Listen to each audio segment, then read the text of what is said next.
Assalamualaikum warahmatullahi wabarakatuh. Apa kabar semua?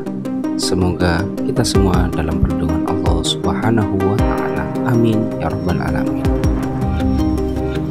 Pada episode kali ini kita akan membahas tentang bab 4, yaitu hukum halal dan haram, materi PAI kelas 6. Sebelum kita mulai pelajaran pada episode kali ini, mari kita berdoa terlebih dahulu. A'udzu billahi minasyaitonir rajim. Bismillahirrahmanirrahim. Rabbi zidni ilma warzuqni fahma. Tujuan pembelajaran yang akan kita pelajari pada sesi kali ini yaitu tentang menjelaskan definisi halal dan haram, menyebutkan dasar hukum halal dan haram, menjelaskan sebab-sebab halal dan haram, membuat paparan tentang hukum halal dan haram, dan menerapkan ketentuan halal dan haram dalam kehidupan sehari-hari. Definisi halal dan haram. Definisi umum, halal adalah segala sesuatu atau kegiatan yang diizinkan atau dibolehkan oleh syariat Islam untuk digunakan atau dilaksanakan. Sedangkan haram adalah sesuatu atau kegiatan yang tidak diizinkan, tidak dibolehkan atau dilarang untuk digunakan atau dilaksanakan. Sedangkan definisi halal dan haram secara khusus, halal adalah sesuatu yang dibolehkan oleh syariat Islam untuk digunakan, dikonsumsi, atau dilakukan. Sedangkan haram adalah sesuatu yang dilarang oleh syariat Islam untuk digunakan, dikonsumsi, atau dilakukan. Dasar hukum halal dan haram. Yang pertama adalah Al-Quran. Al-Quran adalah sumber hukum utama dalam ajaran Islam. Segala yang dihalalkan dan diharamkan dalam Al-Quran adalah pasti halal dan haramnya. Selanjutnya adalah Al-Hadis. Al-Hadis disebut juga As-Sunnah. As-Sunnah adalah perkataan atau sabda, perbuatan, ketetapan, dan persetujuan dari Nabi Muhammad SAW yang dijadikan landasan syariat Islam.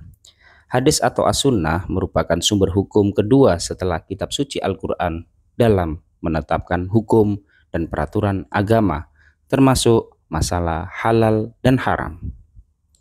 Yang ketiga adalah ijtihad. Apa itu ijtihad?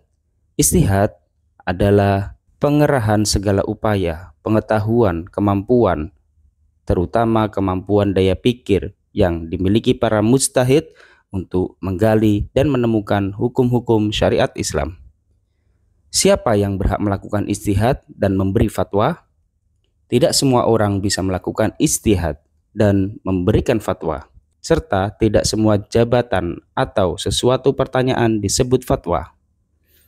Orang yang bisa melakukan ijtihad hanya para ulama yang memiliki syarat mujtahid. Di Indonesia, ulama yang tergabung dalam Majelis Ulama Indonesia atau disebut MUI yang bisa berijtihad dan memberi fatwa atas hal-hal yang dipertanyakan oleh masyarakat tentang boleh tidaknya sesuatu dalam hukum Islam. Fatwa ulama yang dikeluarkan oleh Komisi Fatwa MUI lebih banyak berkaitan dengan kehalalan makanan, minuman, pakaian, obat, atau bahan-bahan yang akan digunakan oleh umat Islam. Sebab-sebab halal dan haram. Yang pertama yaitu zat asal. Allah Subhanahu wa Ta'ala telah menetapkan sesuatu yang haram karena zat asalnya, seperti bangkai, darah, dan babi. Misalnya, benda apapun yang dicampuri atau tercampur dengan zat dari babi, maka benda tersebut haram dimakan, diminum, ataupun dipakai oleh umat Islam. Selanjutnya, sifat asal. Perbuatan dan sikap yang sifatnya buruk, jahat, judi, atau syirik diharamkan oleh Allah Subhanahu wa Ta'ala. Semua yang dilakukan bersifat buruk, jahat, judi, atau syirik walaupun dengan niat, cara, dan hasil sebagus apapun, tetap hukumnya haram. Selanjutnya yaitu proses. Halal atau haramnya sesuatu bisa disebabkan oleh prosesnya. Misalnya, semua hal atau barang yang berasal atau mengandung unsur babi walaupun dibuat, diolah, dikemas, dan dikerjakan dengan sebaik apapun tetap hukumnya haram. Begitu juga sesuatu yang zat dan sifat asalnya baik, jika prosesnya tidak memenuhi syarat-syarat, hasilnya haram. Misalnya, membeli gurame bakar dari sebuah restoran. Ikan tersebut dibakar di perapian bekas membakar daging babi. Maka ikan gurame yang semula halal menjadi haram. Selain proses pembuatan yang harus diperhatikan, cara mendapatkannya. Sesuatu yang zatnya halal jika diperoleh atau didapatkan dengan cara sifat buruk atau jahat, maka hasilnya menjadi haram. Misalnya, uang yang didapatkan dari menjual daging babi, mencuri, korupsi, atau judi, maka uang tersebut menjadi haram.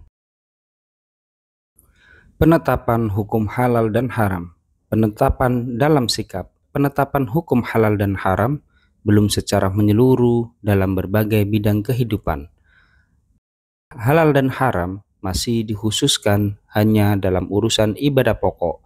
Ketika berbuat sesuatu yang buruk, umumnya sikap kita tidak merasa berdosa telah melakukan tindakan yang dilarang. Misalnya ketika kalian makan nasi tidak dihabiskan, nasi sisa dibuang ke tempat sampah. Pernahkah kalian berpikir bahwa perbuatan tersebut termasuk haram hukumnya karena membombardirkan makanan? Kalian harus mulai membiasakan penerapan halal dan haram. Mulailah dari sikap mengakui dan meyakini bahwa hukum halal dan haram ditetapkan oleh Allah untuk kemaslahatan seluruh makhluk. Penerapan dalam perilaku. Kalau kalian sudah paham definisi halal dan haram, insya Allah kalian sudah bisa menjawab atau menilai.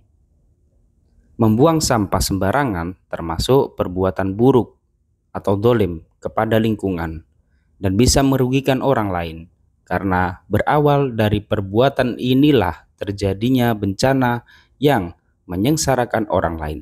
Tetapi belum ada yang menghukuminya dengan haram, sehingga banyak perbuatan yang merugikan diri, orang lain, dan lingkungan, tetapi pelakunya tidak menyadari bahwa perbuatan seperti itu termasuk haram.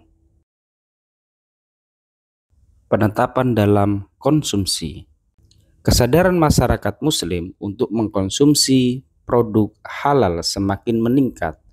Untuk menjamin semua produk benar-benar halal, maka pemerintah mengeluarkan Undang-Undang Nomor 33 Tahun 2014 tentang jaminan produk halal yang diselenggarakan oleh Badan Penyelenggara Jaminan Produk Halal atau BPJPHI.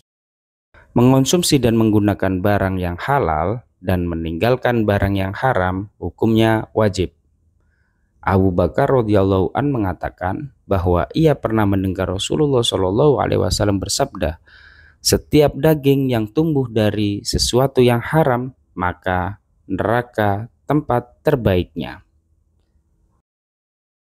Alhamdulillahirabbil alamin. Terima kasih. Wassalamualaikum warahmatullahi wabarakatuh.